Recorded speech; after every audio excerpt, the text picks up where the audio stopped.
हर साल की तरह इस साल भी मीरपुर खास प्रेस क्लब की तरफ से सिंधी कल्चर डे मनाया गया, जहाँ पे मीरपुर खास प्रेस क्लब पे स्टेज लगाया गया। वहाँ पे गुलकारों ने अपने फन का मुजाहरा भी किया और दूसरी जानिब अजरक और टोपी के साथ मीरपुर खास प्रेस क्लब पे रैली की सूरत पे आए। प्रोग्राम जो हम हर साल की तरह दिसंबर के महीने में पहले हफ्ते में मनाते हैं। ये हमारे जो पटका अजरक ये हमारे बड़े बुजुर्ग पहना करते थे पहले। इनको उजागर करने के लिए वॉइस टीवी और भी जो चैनल्स हैं उन्होंने इस इशू को उजागर किया और ये अभी तकरीबन सिंध नहीं बल्कि पूरी दुनिया में मनाया जाता है ये दिन। आज के हवाले से ये है कि आज का जो ये कल्चरल डे है जिसको हम सकाफती दिन मनाते हैं, ये एक ईद से दिवाली से कम नहीं है। ये इतना बड़ा उत्सव दिन है जिसमें हम सब इकट्ठे हुए हैं।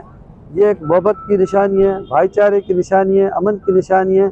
इसमें पैगाम यही है, जैसे अभी भाई ने बोला कि भाई इल्म को सबसे प्रमोट करना है, बुराइयों से बचना है, मंशियात से बचना है, हमारी नई नस्ल को जो इतनी बुराइयों से बचाना है और उनको इतना इल्म देना है कि इल्म की खुशबू दूर दूर दुनिया तक पहुँचे। और सर हम सिंधी लोग हैं, हम अमन का पैगाम देना चाहते हैं और हम 5000 साल से यही मनाते आ रहे हैं। हमारे बच्चे बुजुर्ग सब माशाल्लाह इसी तरह तैयार होके हम ये दिन हम ईद की तरह मनाते हैं। बिल्कुल हम आज के दिन जो पाकिस्तान में या पूरी दुनिया में जो लोग रहते हैं उनको यही पैगाम देंगे कि भाई हम जो सिंध के जो लोग हैं ये अमन, भाईचारे और मोहब्बत वाले, तरक्की वाले लोग हैं। ये एक प्रोग्राम नहीं है, ये एक ईद का दिन है।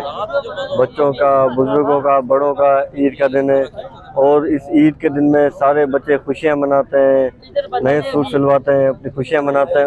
बहुत खुशी है हम सिंधियों को क्या, सिंध में रहने वालों को सबको बहुत खुशी है माशाल्लाह से। जो कौमें अपनी सकाफत, अपनी कल्चर और अपने लिबास को भूल जाती है वो कौमें सफाई हस्ती से मिट जाती है। इसी तरीके से सिंधी कल्चर को अगर हम देखें तो हज़ारों साल पुरानी ये कल्चर है जिसके तज़ीम मौजूद दरों से मिलते हैं। कैमरामैन असलैन रजा के साथ असलम बलोच, वॉच न्यूज़, मीरपुर खास।